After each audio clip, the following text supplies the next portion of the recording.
Hello everybody and welcome back to TJ's Lego Room. I have not disappeared off the face of the planet, nor have I quit playing with Lego or being excited about what I'm doing here in my Lego room.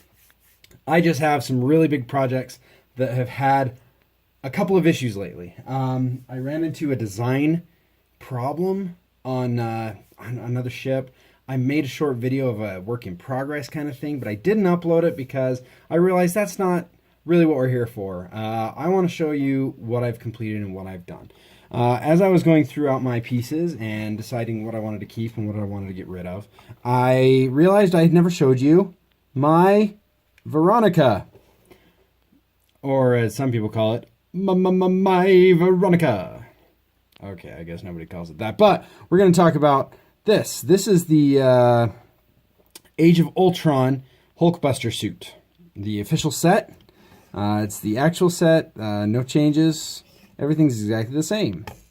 But what I did have happen is that throughout the end of its shelf life, I noticed that the sets were going on sale for less and less expensive, and it got to the point where it was less than 20 bucks a set, and I really liked the pieces in it. Not only that, but having replacement heads for when your kids destroy it is not a bad idea. And so I ended up picking up the sets, and I had a few other good pieces too, but I tried to think of what I wanted to do with it. Well, I built Veronica. Now, this is not the Veronica that you may be used to or know very well, because I made some Lego system design changes to this one. I actually went through and thought about this as if I were designing a Lego set, and so this is what I came up with. So we've got Veronica, as far as I can tell from the photos that are in the movie, which aren't very many, or the scenes. I watched it multiple times, trying to get how it looks. So we've got the 4 prongs on the top, which it had, 4 prongs on the bottom, which it had. And as I'm turning around, you notice it's not very smooth, but that's because this is designed to replace those pieces. So I'm going to go through and show you the different pieces. Obviously, we've got the helmet.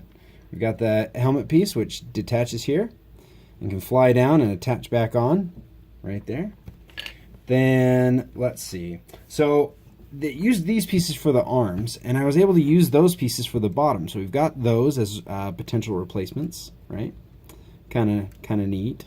I attached those using the arm pieces, actually the same pieces that it kind of attaches to there, and popped them on. They fit really well. Then, what to talk about next? All right, we'll just kind of go around it a little bit. So if we flip this open, you can see that there is a chest section, and if we turn around here, boop, right here, you can see I actually mimicked the chest section right here, the arc reactor. Boop, boop. It's not perfect, but it's pretty good. Oh, getting a little skimwampus on some of those. All right, now the parts that really took me a little while are the legs and feet, of which I copied the foot technique right underneath there. I think on the other side, yep. So you can see the foot technique uses these round pieces here. I don't even have a word for those things. But if you look right there, they match up perfectly. And then the legs, the thighs, if you will, right here, match up. Here, let me move that arm out of the way. Match up right there. Kind of see that. So all of the design cues on this thing actually were based on the actual set, which was kind of fun for me to try to integrate those designs from the actual Hulkbuster set. But then, of course, in the movie, there's only one part that comes off. Pops off the arm after Hulk rips it off, and pop. The arms on Veronica actually can come off and attach to Hulk and be replacement arms. Still don't have a way to do that really cool jackhammer punch arm. I tried so long to figure out a way to build that into this scale. It just didn't work. But and both sides are that way, so we actually have the the launcher side, just like the actual set has. Sorry, holy cow, I've got a sneeze coming. Woo! No, I'm good. All right, so pop that back up. Looks like I made some design choices on this thing that I may have taken off already. But yeah, so that was my Veronica. My Veronica. So taking a lot of the design cues from the set. Obviously, there are a couple things I had to cheat on a little bit about these. The arms wouldn't stay on the way I wanted to unless I took off the repulsor, which is fine. I mean, for playing and just for fun, for the kids and stuff, they actually really enjoy this. I had this once again on display at some of the Comic-Cons and events I'd go to, and it would just be up at the back in the corner, just up on some transparent bricks like this. And it was really fun to have people point it out and know what it actually was. This is also where there's one cool technique, and it's these guys right here. So, I don't know why I hadn't thought of doing this before, but if you take a 1x1 with the bricks in the side, and a lot of you will laugh at me for this, but then you use a 1x2 Technic brick with a hole in it, you can reduce size, which was really fun for me. And then also using pieces that did the same thing this direction, most likely those snotting pieces, was able to put that on there, and using that technique, so you see I've got my one brick right there, and then the inside of this, just so you can see, is just like that. Sorry, just trying to get a good angle so the light will reflect and show you the different pieces really well. So you've got this 1x4 slope piece, just a 1x2, and then a whole lot of those, what do we call them? Iron Man powers.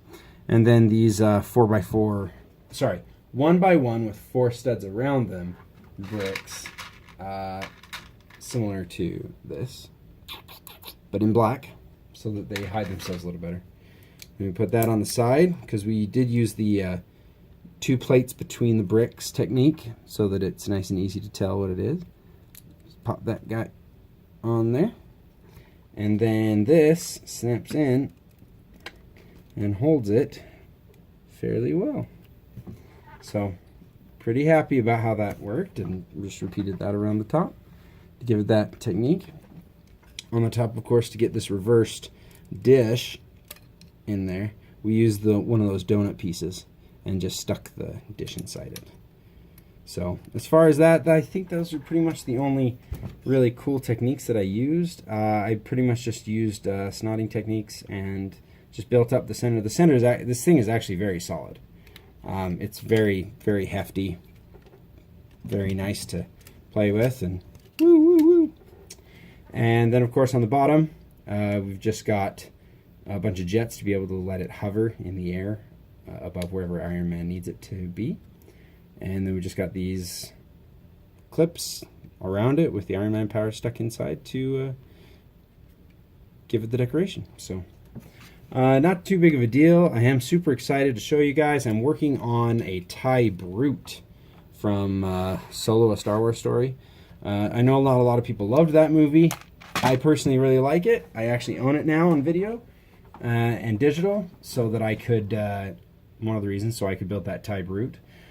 Still working on a little bit of the sizing, and gotta swatch out some parts as soon as I can find them in my collection. But otherwise, thank you so much for sticking around. Thanks for keeping up with TJ's Lego Room, and we'll catch you next time.